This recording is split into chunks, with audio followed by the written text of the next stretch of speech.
Hello, ladies and gentlemen. Welcome once again. We're really excited about today's podcast. We're going to talk about really what everybody's going to be talking about in the next month, the World Cup. That's right. Woo! How you feeling about it, Oh Romero? man, I can't wait. It's really excited. Like every 4 years, it's always the same type of excitement that starts building up.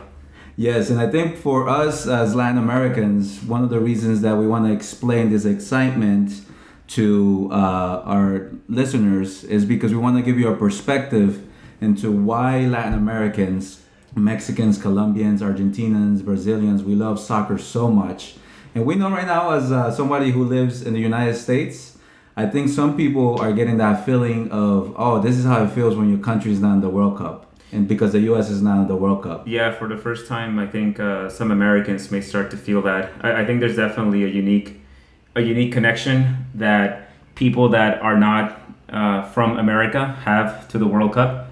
I think for us coming from Latino America, it's very unique, and we can probably have a lot in common. You being from Colombia, me from Mexico. Yeah. But I found that even people from Europe, you would share that same connection to their teams. So it really is something that we feel that Americans have been to some extent missing out on for so long.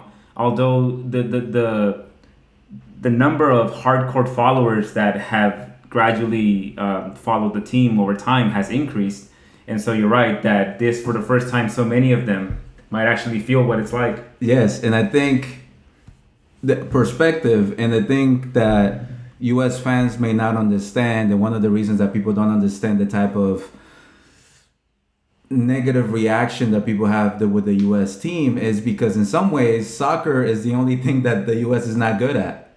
And as someone who comes from Latin America, from America's playground basically for most of your life, you realize that, that's the only place that you are better than that country. And it feels good, right? And the Americans also have a lot of other things going on. They have football, they have baseball, hockey, all these things. People are not worrying so much about the economy. In places like Colombia, soccer is everything because it provides that national unity, and it helps you process your environment. So even if I'm poor, even if I'm struggling, even if I'm doing well, I want to sort of celebrate and feel like my country is better than that other country in soccer, and that they really provide a face for a country that is often not out there. Yeah, and it's interesting because it's definitely a point that I've heard before expressed by people from Mexico and even Central America, that it feels like a small win. Like finally we get to be better than they are at something, however small and insignificant that may seem from somebody else's perspective. It is significant to the people. So I think it's I'm glad that we're talking about this, and I think today we're gonna try to focus a little bit on your experience being a Colombian American and growing up in Colombia till you were 12 years old, and then coming to the U.S. at that age, correct? Yeah, correct. And then from then on, you lived on the East Coast, but you were still, like most Colombians that come to the U.S., still passionate about your team and still follow it. So your story regarding the World Cup, it's such a big event every 4 years. We were talking about this earlier, that we all have memories about every single World Cup. We know what the matches were, especially like for our team, like me for Mexico, you for Colombia. If I say World Cup 94, you know if they made it or not, you know which matches they won, and you know which matches they lost. And it's amazing because you tie so much of your life and your experiences around that time is tied to the timing of the World Cup. Yeah. In some ways, you remember World Cups where, the first World Cup that I remember seeing was the 1990 World Cup. And I was only 8 years old, and like among the most vivid memories that I have about growing up are memories about how the soccer team did that year. And in particular, that year Colombia played against Germany, which back then, as they are now, they are one of the best teams in Colombia, in the world. Yeah, they've been consistently one of the best teams ever, really. Yeah, but it so happened that this was the start of when Colombian soccer was great, and it was great because there was money in the sport. So a lot of the Colombian players actually stayed in Colombia and played together. And and probably the readers who are familiar with what's going on in Colombia at that time, Yeah. yes, it had to do with money from drugs and cartels, and that's because soccer provides a very easy way to laundry a whole bunch of cash. Yeah. So that's one of the things that sadly did contribute to how Right. good soccer was at that time. So really, your story for those that are listening that may be consumers of ESPN, they would be familiar with ESPN's 30 for 30 about Pablo Escobar, about that whole incident. So, but again, like that's a story being told by ESPN, being told from the point of view of a reporter that followed the events and then maybe interviewed some players and some people, but this is your story from your perspective about somebody from Colombia that was growing up through that. Yeah, and it's interesting. I'm so glad you brought that documentary. And actually, that documentary was done by a Brown alum. And I just remember that when I saw it, even as a Colombian growing up, and this is around the World Cup in '94. So this is an important year for me because a lot of stuff is going on. In terms of my personal life, but also what's going on with Colombian soccer. But I'm so glad that you brought up that documentary, The Two Escobars, because the documentary talks about, yes, the now famous Pablo Escobar, but then there was Andres Escobar, who was the captain player, of the Colombian national team. He was well loved, respected. He was a gentleman on and off the field. So that's why people loved him so much, and it so happened that he has a name similar to Pablo, but the reality is that it was the patronage of Pablo Escobar who helped poor kids from Colombia be able to have a way to get out of their poverty through soccer. So that's why you have Rene Guita, you have Andres Escobar, you got Leonel Alvarez. You have so many Colombians who, because of soccer and because of the help and investment of someone like Pablo, who really loved the sport, they now have the opportunity to represent our country and get out of poverty, because that's one of the only ways that you can go up the socioeconomic ladder in a Latin American country. Yeah, and so that topic in itself is really interesting because you throughout history you end up with characters such as Pablo Escobar that you can look and criticize all of the bad things that they did, but for a very small segment of the population, these guys actually managed to do something for them that their own politicians Correct. never did. They provided services, food, and that loans. Yeah, I mean, we're not going to get into the justification, and we're not going to try to get into a conversation where we try to justify where we try to say, well, look, the bad offset the good or anything like that. We're just kind of stating the facts, providing perspective, right? Providing perspective of, like, for some people, this was the reality that their professional careers in soccer were helped as a result of the contributions that a lot of the drug money was making around that time, and it even helped the team to a certain extent too, right? It did. I mean, it just, the attention, the skills, having all you good players playing in the national league. That's one of the reasons Spain recently won. One of the reasons. So if you notice, all of the teams who have won the World Cups are teams who have very competitive leagues, right? And that's how they make sure that their own young talent is developed. And in some ways, it's being developed with the help of a lot of South American players and African players as well. So it does impact. But relating it back to Colombia, I think '94 was such a special World Cup for Colombia is because it was sort of, it represented this climax of a lot of good things despite all the bad things were taking place. So one of those was the fact that we beat Argentina 5-0. So even before the World Cup started, having beat one of the best soccer teams in your continent, which is probably one of the hardest continents to play soccer in, and then to beat him by 5-0, you don't understand the type of lift that gives to a soccer fan from that particular country. What was the atmosphere like watching the game? Like, who were you watching that game with? Do you remember? Oh, those were the games that I was watching. Well, I was here in the U.S. already, and I remember I was watching it with my grandfather, Uh-huh. and he was a huge fan, and he was such a fan that he recorded the 1986 World Cup in Mexico, Uh-huh. and I don't remember if it was before or after the '94 World Cup, but I was like, oh my God, he has tapes from these games that I've heard about Mm-hmm. and I hear about it with the commentators, but I've never seen them. And so once I had the opportunity to see the game where Maradona played against England Okay, in the final. in the final and had la mano de Dios. But in the thing is that in Colombia it's not it was happening in other places like Chile, Argentina, all those things. But that was sort of the style of soccer in South America was like win by all means necessary. Just make sure you win because you know your country depends on it. Right, and so just like in any other game, especially with the World Cup, there always comes the devastation of losing. So equal with the excitement of following this game, I think one of the reasons why each 4 years stays with you equally as well is because of those losses and how devastating they could be. Like, tell me as because I know from like Mexicans' point of view, from growing up with families, I know how devastated some people would get, including myself.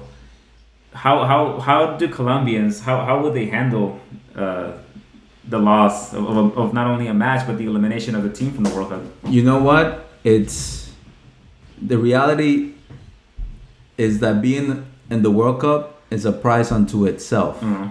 And I think it's just, you realize that when you come in, the expectation is that you're going against these giants of soccer.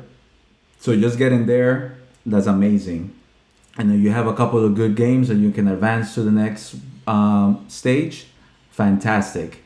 If you don't, well, at least we made it to the World Cup. We're developing our young players. We're getting experience. So it's a very, very similar experience as to what happens with the NCAA basketball tournament. Mm-hmm. So the NCAA tournament is like a World Cup that happens every year. And soccer happens every 4 years. So that's why there's a buildup of this energy that what's happening in the country. And in some ways, how well your soccer team is doing in the world is representative of how well your country is doing in the world, because that means that you have the ability to invest in your players, your community, your economy must be growing. That's a good sign. And so in some respects, soccer can be a good sign that the economy is doing good. Brazil, Argentina, Chile, all those things. And then when the economy turns on you and it's not well, at least we've built a system where our soccer team can provide that emotional lift while we're dealing with some bad economies, corruption, and other issues. So I think that's one of the reasons that in Latin America, soccer becomes a proxy for politics and where you are within the continent. You're talking about the link that occurs between the fans of the sport and how they relate the success of the team to some inherent characteristics about themselves, yes. Right? Like some projection, and so we were talking about defeat, and you actually mentioned something interesting that I want to come back to, but for defeat, I know that with Mexico it's very similar in that. When the Mexican team loses, like you feel it on a personal level. You feel like you yourself failed as well. It's a loss for you. Yeah, and they're your warriors. Yeah, they're exactly. Your guerreros. So that connection to the team, it's tied because that's tied into national identity, national pride. Yeah, national pride, and it goes both ways. When they're doing amazing, and like you said, when they get to the World Cup itself, that's a reward in itself. Although maybe it's even more significant for you because, look, honestly speaking, Mexico has a really easy trip to the World Cup. They have an easy road. They just beat the U.S. and maybe among the Costa easiest. Rica, depending on whether Honduras or Costa Rica are doing well. But the hardest opponent for Mexico is the U.S. So Mexico always gets a free trip to the World Cup. But with you guys have to battle powerhouses, Brazil, Argentina, and at any given time, Peru, Uruguay, or Paraguay Ecuador. can be on it as well. And so you guys may not make it every single World Cup.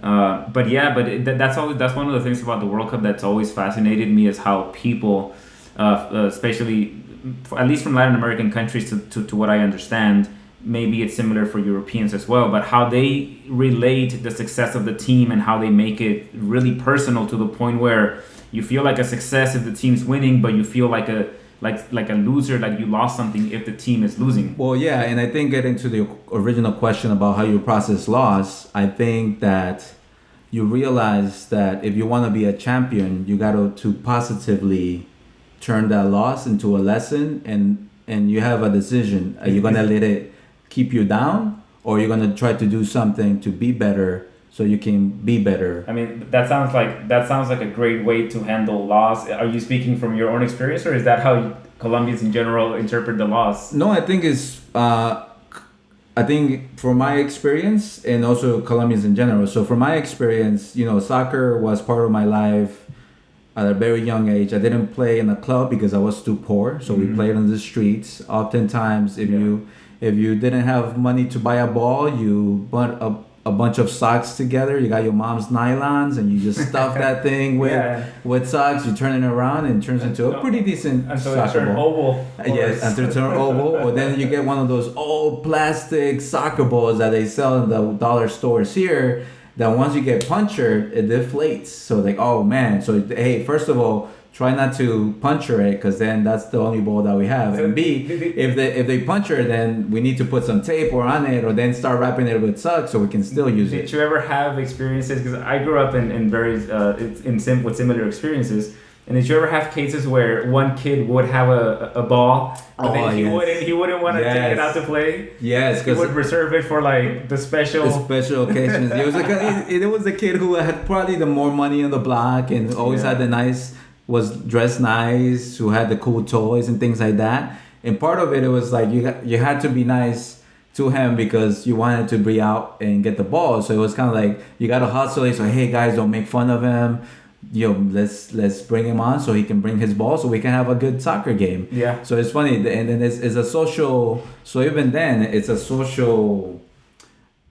A way that we as kids socialize. You understand who are the kids who have it, who's good, who you can connect with. Can you like talk about how can we use this connection to gain the benefit of having a good soccer ball to play. Yeah. But then when I come to the U.S., playing in high school was really a formative time for me around soccer because I started playing for my high school team. I started playing for a Portuguese team, two teams actually, Bristol Sports and Lusitania. And at that point, that was my connection with the immigrant experience from the Portuguese. So the Portuguese had created these clubs where they were able to do tournaments against the clubs, and they had a taza and a super taza, a cup or super cup, and they had the teams where you played as a young person, and then there were the juniors and the seniors, and they had their own league. So that's how they built community among themselves, but also integrated a number of other immigrant kids, like Colombian kids, who we tended to be very good at soccer. Even if we weren't that good physically, we kind of had an understanding of the game that they did not have and that they wanted to help us with. So what do you think that is one of the key reasons why that sort of connection doesn't really develop for the casual or for the American fan? So I think we have to like distinguish them first, right? Like first you have to talk about the Americans have a lot of sports to choose from. So there's a lot of them that are just not going to be interested in soccer at all. And maybe like, yeah, we can talk about them as well. But I think even for the fan that follows the US, do you think that connection is at the same level as it would be for kids from other countries? It's not, and in some ways is representative of the American experience, right? So Americans have choices, but people in other parts of the world don't. And so, which is a good and a bad thing as it relates to soccer. I mean, here, part of the reason there's not that attachment is like, oh, I don't have to get my identity is not so much invested in my national soccer team. I have my professional football team or my professional hockey team or basketball, baseball. So you have a lot of ways to spread your emotional capital. But in Latin America, soccer is the only thing you have. And yeah, other sports are good, like Colombian cycling is another sport where we have done a lot of good work. Weightlifting, but around those, soccer is king. So much of all your attention is focused. So that's one of the things I remember in Colombia. All the country shuts down. Crime stops. People are just watching or listening to the game on the radio and TV. And so that's how I remember experiencing soccer. It was that love, that amazing. And then even though everybody was in their homes, you can hear when people scored, when we scored, everyone just screaming, dancing, doing all these things. And obviously when we lost, it's like, oh, that was tough. But it sucks that we didn't win. At least we got there. It's shitty that we have to lose, that we lost. It's shitty that we're dealing with shitty things politically, economically, and things like that. But you know what? There's hope for tomorrow. So I think that's the other thing soccer provides. It's hope. And if you realize that, if you have that hope and if you're willing to invest your time and ability to develop yourself as a soccer player, but then as a country to develop your soccer team, that just shows that, you know what, that's how you get ahead and how you get to a better place. The way that you portray it makes it sound like it's a win-win. It's a great feeling to go to the World Cup, and if you lose, there's like a great learning experience from it. Yeah. I think from my experience, it seemed a lot messier because, again, Mexico makes it to just about every single World Cup because the path there is very simple, but those losses were devastating. And maybe that's because Mexicans had set their expectations like way too. You think the marketing plays an impact on that? I would love to hear your thoughts about that. We were talking about this earlier, how maybe because there is an interest in marketers in the PR campaigns to try to portray Mexico as a level team that can beat any team.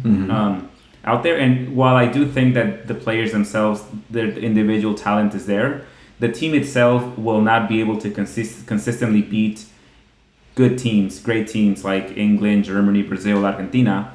And so, yeah, Mexico has the talent, but let's just look at the history and the statistics. The statistics will tell you that Mexico still has a long way to go. But man, those losses for Mexico, and I can even go back because I can tell you which team Mexico lost to in every single World Cup.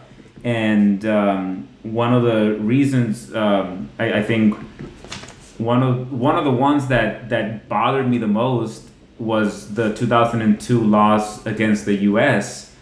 And not only was it devastating because you have to wait another 4 years for the next competition, and that's going through your mind. Like, this is what I would do. So, let's say the World Cup in 2002, I was 20 years old. And then I would think like you had waited so long to watch your team compete at the top, the top level with the top tier teams. Yes. Just to see them lose, and then in my head I'm already doing the math. I'm like, man, by the time they make it to the next World Cup, I'm gonna be 24. And you know what? When you're young, 4 years is a long time. Yes, and you always think like there's part of you that's thinking like, man, in 4 years, like I'm gonna be old. Like I'm not gonna. But that's precisely why, because at that time you're experiencing so many new things, right? And it's just like time just feels like it's going by so. But do you? Maybe this is just my experience, but and by the way, this is like in completely wrong experience. Wrong way to look at things. But I always saw it that today I'm 20. In 4 years old. In 4 years I'm gonna be 24. Like getting old sucks. Like nobody wants to be old, it's boring, and I'm not even gonna care anymore because like, man, by the time I'm 24, I'm just gonna have given up on like so many things. Yeah. And then when I was 24, I was like, man, 24 is like awesome. You're awesome, dude. But then I would do the same logic. Living like, your best life at 24. And then I would think, man, by the next World Cup, I'm gonna be 28. man, that's really old. Am I gonna be married? Am I gonna have kids? Exactly. Am I gonna be in grad school? And you start getting into these calculations, and that's, to me, that's why the losses would seem so devastating. Not only because sometimes the losses, sometimes it'd be really close. Sometimes you would lose in penalties, and you start doing like, man, what if, what if he would have done this? What if he would have done that? But the one that hurt the most was the loss in 2002 against the U.S. Not because, look, I'm a diehard U.S. hater just because that's just how I grew up. Like, Mexicans, it's really hard for Mexicans, because I grew up in Mexico too. Yeah. It's really hard for Mexicans to root for the U.S. I understand if people want to root for them, people that were born in the U.S., if they want to root for the U.S., if they're Mexican American, then hey man, all for it. That's your choice. But if you grew up in Mexico like I did, I grew up with that team. Yeah, and it's really hard for me to change my allegiance now that I'm in the U.S. It's a proxy for how Colombian, how Latino, how Mexican you are. Like, who do you root for, right? And I think as Latinos who grew up in Latin America, like the Colombian national team, and I'll be Colombian because I was born there. I love this country. I love the U.S. But that's the thing. I'm both things, right? And en vez de ser, somos doblemente americanos. Yeah. Porque nacimos en Latinoamérica. We moved to the U.S., so we have lived both experiences. So I root for the U.S. I root for them when they're not playing Mexico. When they're playing Mexico, but this is an interesting thing, though. I was never always like this. That when I was younger, when I was in high school, I absolutely hated the U.S. team, especially after we lost to them. And this is a perfect tied back to the conversation we were having about '94, because in '94 is when Colombia, even though it was projected to be the World Cup champion by someone like Pelé and so many other players, like, we had an amazing team, but we get there and then the team sucks. Like, you can just tell that they're not playing well. They tied against teams they should have beat easily. And then it's like, oh my god, okay, first game, that's fine, whatever. Let's see how they do the second game. Oh man, the second game, you're either good or you do bad. Hopefully you're tied, but if you win, you set yourself up to get out of the group. But then if you do bad on the second game, then you only have the last game, and depending on how your other teams did, who won, who lost, it might be your only chance. And then Colombia lost in '94 against the U.S., and we lost against an own goal. Right, from Escobar. And the thing is that he was the best defender. He was the captain. The team captain, right? So he just made a stupid mistake. And then, if people who watch the 30 for 30 special that we're talking about, they will understand why. As a Colombian, I didn't know that. As a Colombian now in the United States, I didn't know that until I watched that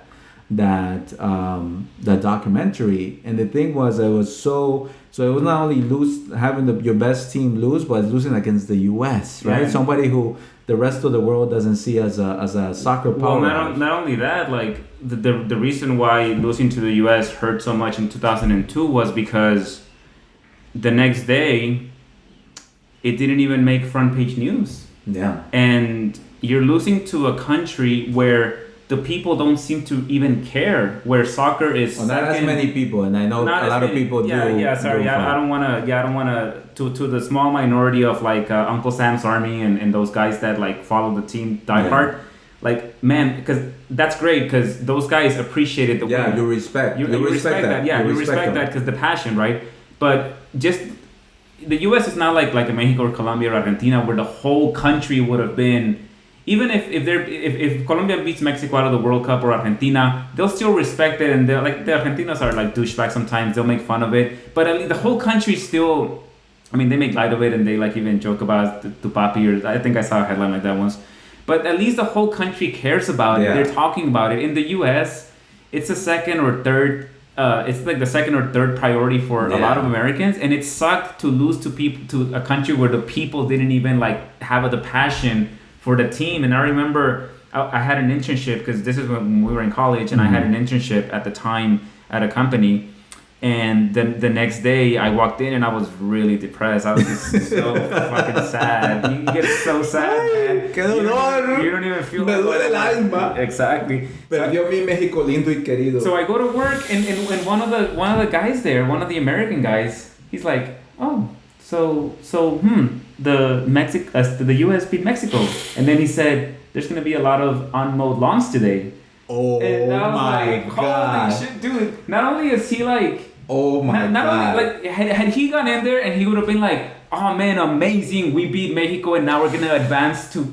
I would have been like, oh, crap, he beat us. Okay, you know what? That's yeah, douchey. That's not at least- classy. yeah, but at least the guy cares and like he's invested in the team. But that's why it really hurt because we lost to a team where the people didn't even like respect the game enough to. Well, a lot of the majority in the country. Yeah, where it felt like that. And I mean, look, I come from a working class community where like my relatives are construction workers, landscapers. So he was making fun of me at a personal level. I mean, look. No, but listen, but I think that that experience, because then let me put on my U.S. team hat now. That was the best American team that has played, at least since I've been watching the American League. So they were so good, and it's funny because all of our, at least the conversations so far, are tied to Alemania. So I don't know what this means about Alemania because we talk about Alemania, how we tied against Alemania, and we felt that was a critical step. I think now Mexico is getting ready to face Alemania, and I think this is where a lot of this conversation comes into play. But to say that the U.S. was so good that they should have beat that game, they should have beat Germany in that game, and somehow the Germans still passed. And part of it, there were some controversial calls, but the U.S. should have beat the Germany team. So imagine that if your soccer team was so good that you're about to be one of the constant measures of your soccer ability, and then all of a sudden, boom! But so you lost. That Mexico team lost against probably the best U.S. soccer team in a generation. Yeah, and I think that's I agree with you on that because that's the year that same U.S. team beat Portugal in the qualifying round. That's right. And it was what was his name? Not Donovan, the other guy, the midfielder or like the forward. What's his name? He had that amazing header against like the Dempsey? Not Dempsey. What's his other name? The lean, tall guy, white guy. Bradley? No, you just said that. No, it's not Bradley. What's the other guy? Hey, let's look it up. I forget his name. So it was a cross in from the corner, and he had in a beautiful header, and I remember that play so much because as he headed the ball, when he landed, he like kept spinning, and it looked really cool. So anyway, they had a pretty good team, and by the way, I hated London Donovan, not because. Like, look, you gotta respect skill, right? Yeah. So that was a good team, and the fact that I hated him so much is not I don't hate him as a person. I just hated him because he was such a tough player to play against. Yeah. Because they knew how to get into the Mexicans' mind like, mentally, how to like beat them. Because I remember how they came out. So no, I don't have a problem with the U.S. team. I agree with you. They were a pretty good team. Yeah. I had a problem with like the fact that the lack of fan base there because. So that hurts. Yeah, because I felt like, man, like they shouldn't. Part of me, what he was even saying at the time is like, they shouldn't even allow teams to go to the World Cup if at least half of the country is not like hardcore fans. Yeah. Because you want to lose to aficionados like in Argentina or Brazil or like Europe and the English or the Germans that they love the sport. Yeah, but that's sort of the sense of connection that people feel. And I think, going back to the conversation, I think in some ways, when you are coming in Colombia and other parts of the world, like you're used to dealing with disappointment, right? And it's funny because in Colombia we have a dicho, and I think this applies to other teams in Latin America, is juegan como nunca y pierden como siempre. Yeah, with Mexicans always say that too. They play amazingly and they lose as always. So in some ways there's that mentality like, oh, you know what? Like we made it. Well, we still have a lot of work to do. But then really what the thing is that soccer and any sport does is, in this particular case, soccer, what it's doing to the Latin American countries is helping them build a championship mentality. So being able to respond productively to loss. Okay, we lost. Now let's double our efforts. Let's work harder. Let's invest in our kids. Let's make sure that when we get to the World Cup, we are physically, mentally, and emotionally ready to play. And I think that's why Brazil, after getting humiliated in their home, a World Cup that they should have won Mm-hmm. back in 2014 and losing zero, by 7 goals. That was a lot. That was a lot. beatdown. So they're motivated and inspired now to, you know what? They need to win that World Cup, and anything less would not be sufficient. But that's the thing. So the country, they're their warriors, and every 4 years, that's what happens. The world sends their best warriors to win and bring honor to the team. So it's sort of the Hunger Games of the world is what the World Cup represents. With Mexico, it feels like they've gotten better, but we still have so much to go, and part of it is probably the politics of Mexico, the politics of how players are able to rise through the ranks, and maybe we were talking about this before, that maybe the propaganda itself, because the industry has an interest in portraying Mexico to be a great team because they want to sell. They want to sell merchandise. They want to sell. They want to get more viewers to watch the games, to sell more merchandise, to sell more beer, and so forth. But maybe this backfires because maybe the people start believing the propaganda, and then the players themselves start believing that, where they feel like they're great, but in reality they have to be a little more humble and realize that they have to work a little harder. They were humiliated by Chile last year at the Copa America. Remember? Yeah. No, was it last year? It was I believe 2 years ago. 2 years ago. Yeah, 7-0. And then last year they lost to Germany's B team 4-0. And that's the thing, the Chilean team is out of the World Cup And they didn't even make it. Yeah, and they South are America. probably the best Chile soccer team in a few decades. And actually, when they lost the La Copa Intercampeones against Germany, they only lost by 1 goal, and it was a mistake by one of the defenders. But again, they were able to keep the reigning champion. And they could have beat them if they would not have made a mistake, or they would have been able to score all the chances that they had. So you were talking about last year's Copa America? No, this is all the different. So when CONCACAF wins, You the mean winner Confederaciones? of the Confederaciones, yeah, Okay. the Confederations Yes, Cup. but Germany didn't field their best team. They did not, and that feel sort of the- shows the depth. the depth that they have. And those kids did not miss a beat. And this goes back to sort of the formation. Like the reason that Germany, Brazil, so many other countries have an amazing national soccer team is because they invest in the youth, and that's what the U.S. lacks right now. In order to play soccer in the United States, you have to have money. And I was a kid who got scholarship money basically to play for an Olympic development team, or sort of the top level that you can get. And yes, I mean the players in that category, they're so good, but a lot of them also are just good because they've had the resources and the ability to do that. But then when there's a kid, and I wasn't the best in my generation, but some of the great kids that play with me and then against me and who made it to that level, so that who played at the highest division within the state, they were really good, but they had the added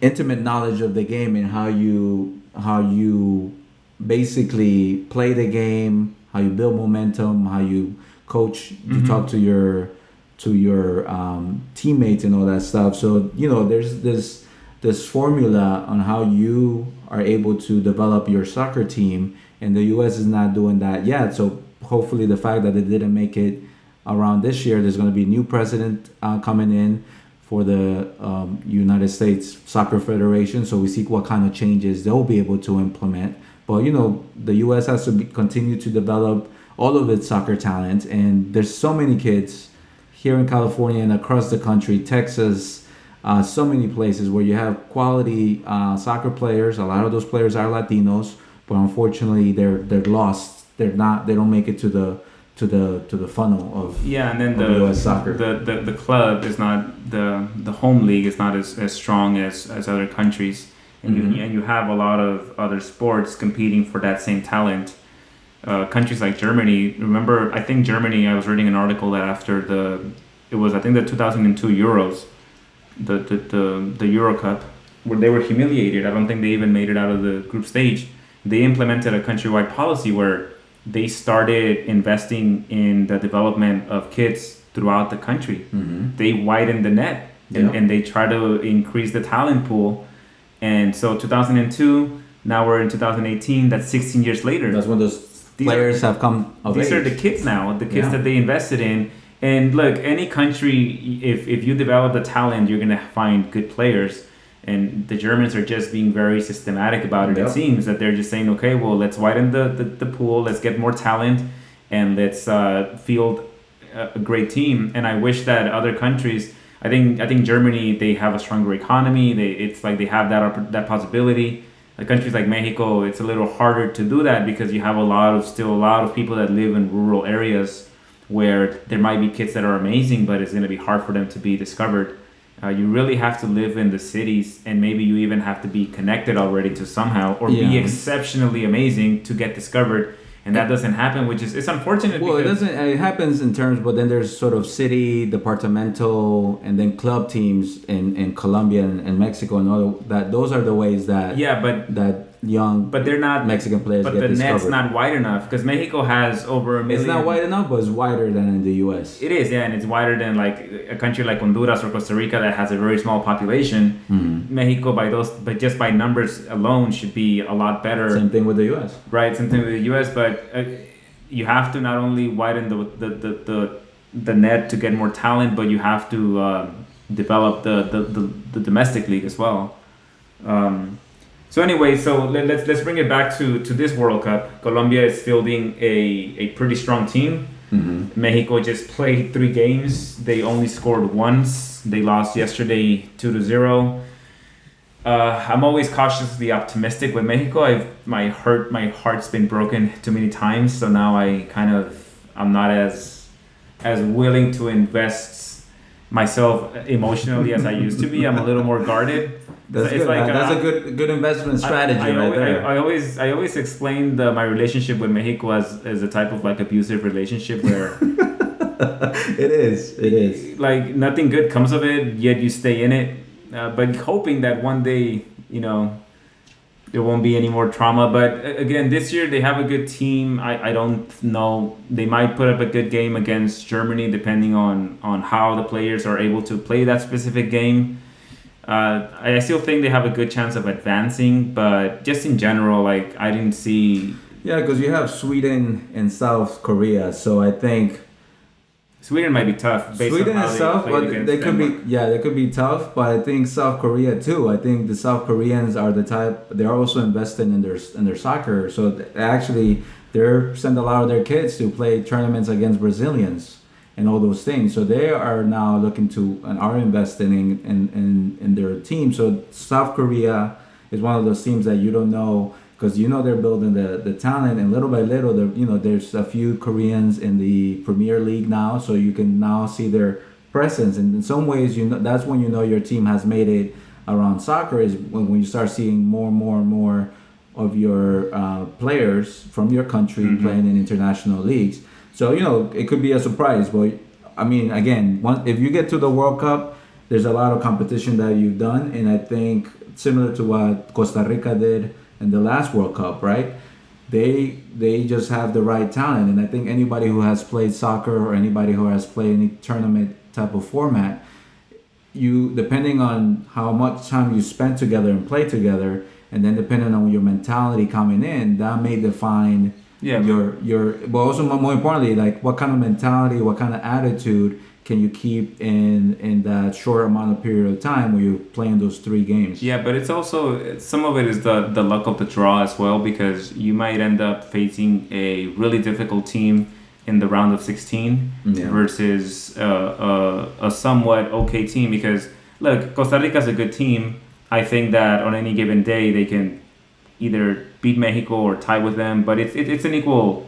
We have Keylor Navas. He is playing amazingly for Real Madrid. But the team as a whole, though, I still think that you need enough players to lift the team. I still don't think that they would be able to, like they played 10 times, maybe like a Germany would beat them 8 or 9 times. So they have Brazil, Switzerland, and Serbia. Costa Rica does in their team. So so to finish up on what I was saying about Costa Rica, I like the Costa Rican team. I usually cheer for them if if they're not playing Mexico, especially in the World Cup, because I cheer for the CONCACAF teams.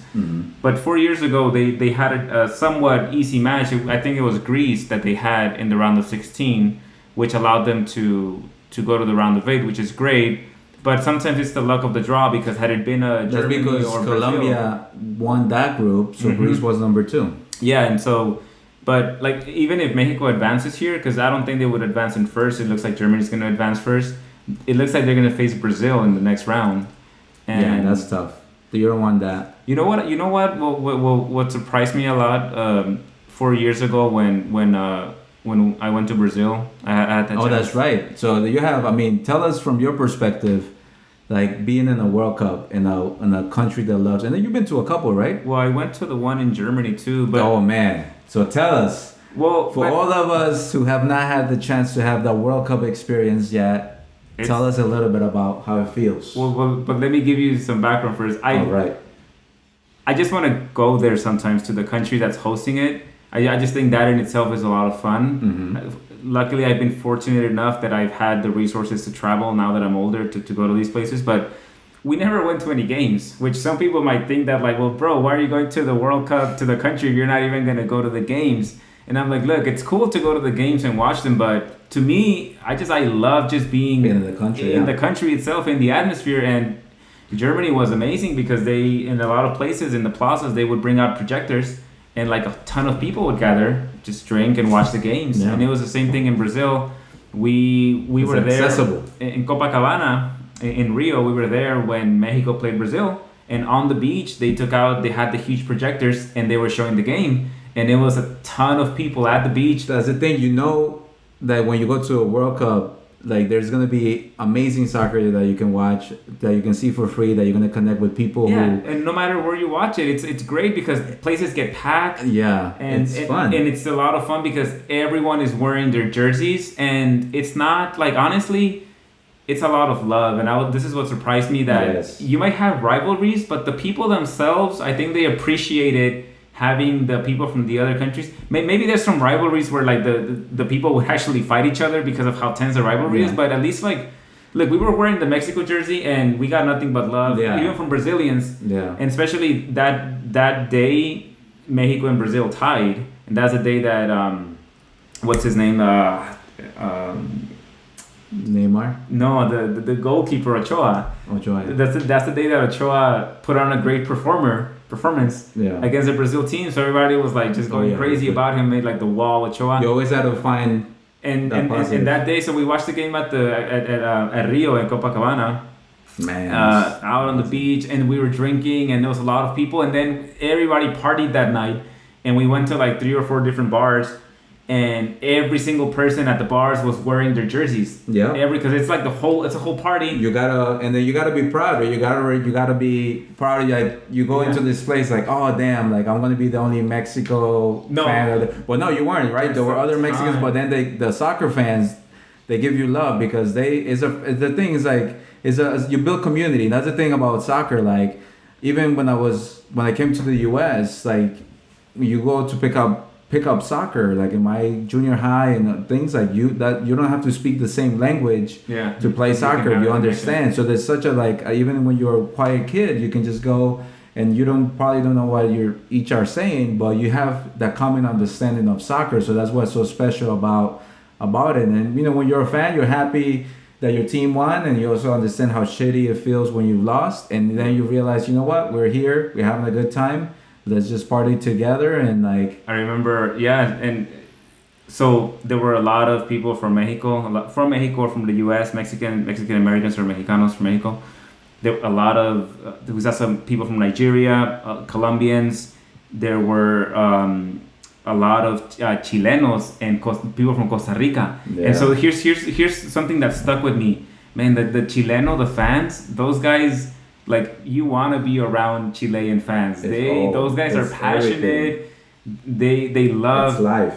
They love that. I remember we met a few of them, and they were telling us the stories of everything that they had to go through just to get to Brazil. Because a lot of them they just drove there, but it takes a while to get there. And these guys were crazy, sleeping in their cars, doing like multiple days just to get there. And they had a lot of. I think the Chileno fan, at least the ones that I met, they seem to like have a lot of respect for like Mexico, for the Mexican fans, and we had a great time with them.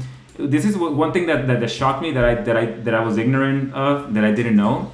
People from Costa Rica don't think very highly, or don't hold the Mexican team very highly. They don't like, I don't, so let me be careful with my words, but I don't think they like the way that Mexicans treat other teams in CONCACAF. I hear you. Yeah, so bully. You guys are the bully. So they have so when we were talking to them, they were like, "Oh yeah, we don't like the Mexican team. Like they're so arrogant." You guys are the New England Patriots of something soccer. Like that. Yeah, and I was like, "Wait."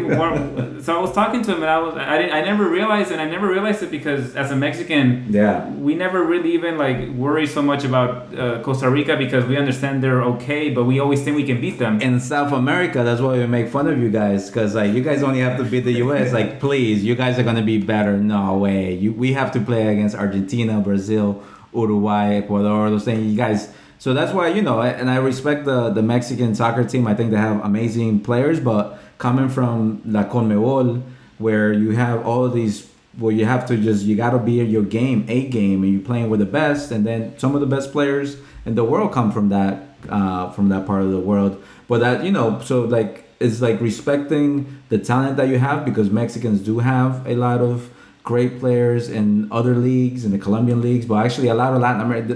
The irony is that a lot of people from South America sometimes go to Mexico to continue their career, and then that's how they get discovered by some of the European teams and other places, or they go to the Argentinian league or Brazilian league. Well, but I do think that at least like speaking of Mexico and its ability to compete at a high level with the South American teams, the Copa America is really fun because of that, because we know that we're gonna get a chance to play all of these teams.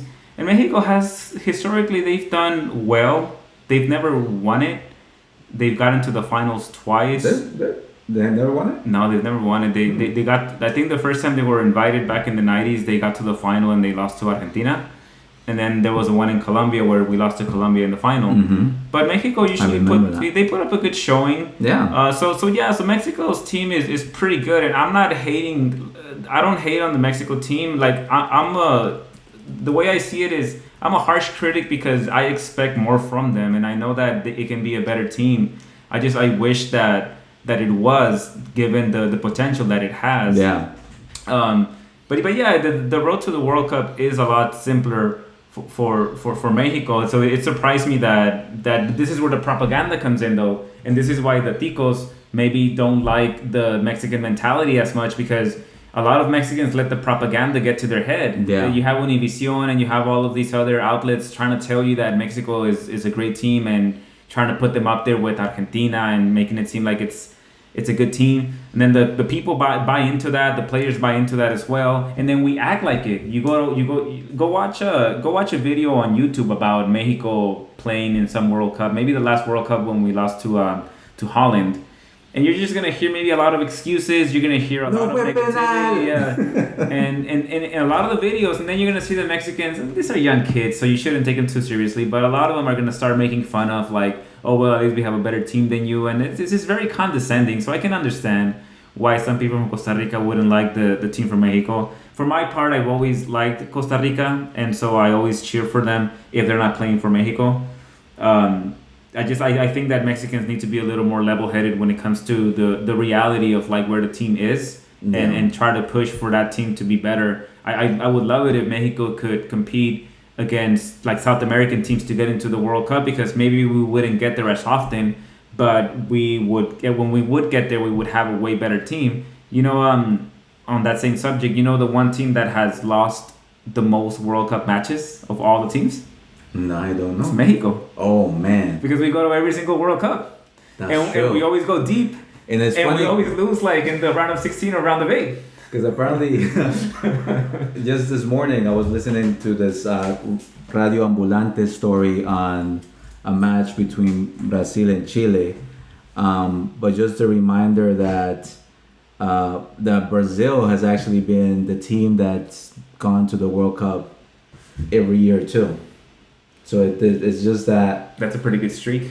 Yes, that and they've I always think, made. and the thing is, and there's another good movie, well, at least a movie that I like that talks about Pele, right, and how transformative Pele was, because in some ways he sort of helped break the racial barrier in national and international soccer, and helping the Brazilians generate that identity that they have. Mhm. They don't try to play European because you guys are not European. Like Right. play with that flavor, play Play with your own that. game. So and when you see a Brazilian play, I mean, it's amazing. Like they're so fast, so quick, so strong. A lot of them have that skill, and they're amazing players. At least, and it's a very Well, high intensity soccer that they tend to play very well.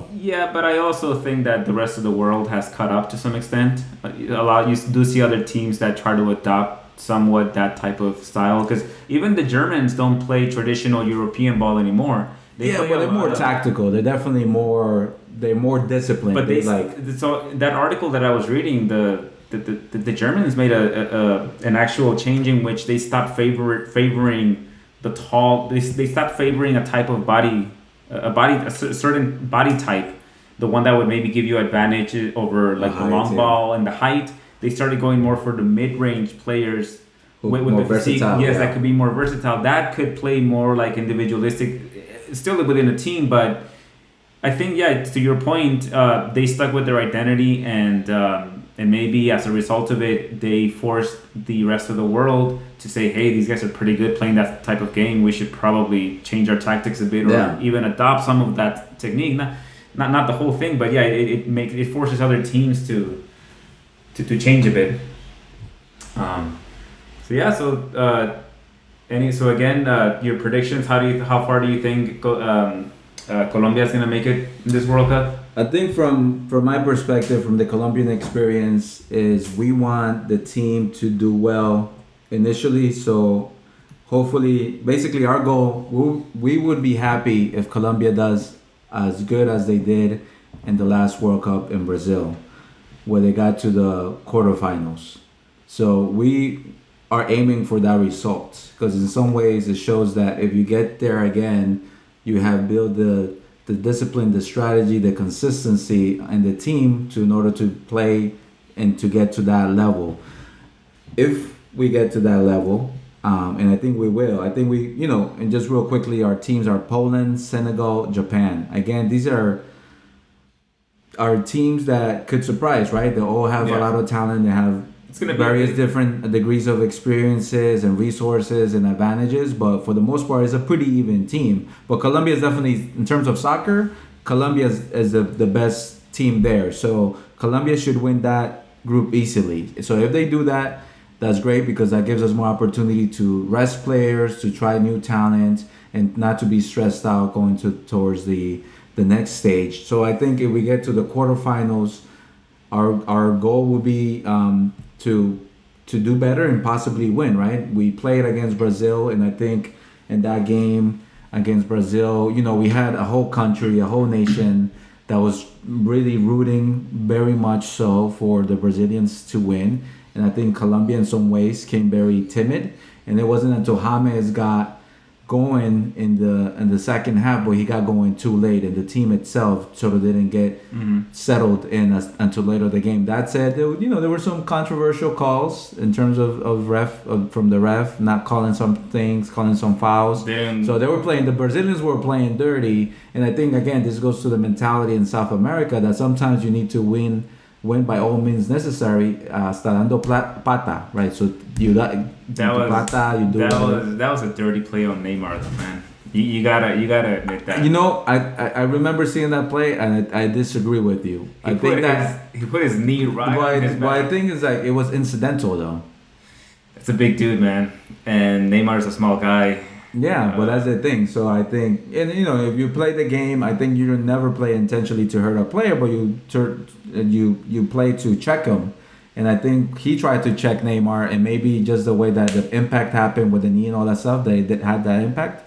But I don't think that was the intent that he was going for. Yeah. But they were hacking on James, like they were on James pretty. So that's one of the reasons that he didn't get into the game as much. It's a very physical sport. I understand that. Just it seemed like that play was at least like Neymar didn't even see it coming. I felt bad not only because he not only checked him but he actually injured him, which is unfortunate. So when you kind of what happened with like the last championship, the UEFA Champions game. I mean, Jorge Ramos he took down Salah. I think it maybe he pulled him down not with the intent to hurt him, but he was like, I need to keep him boxed in so he doesn't beat me and doesn't get up, and so I'm gonna hold on to his hand so he goes down with me. And then unfortunately the way that Salah landed, he hurt his shoulder. Yeah, and and maybe he didn't mean to do it, but that's the result. So that sometimes unfortunately doesn't get.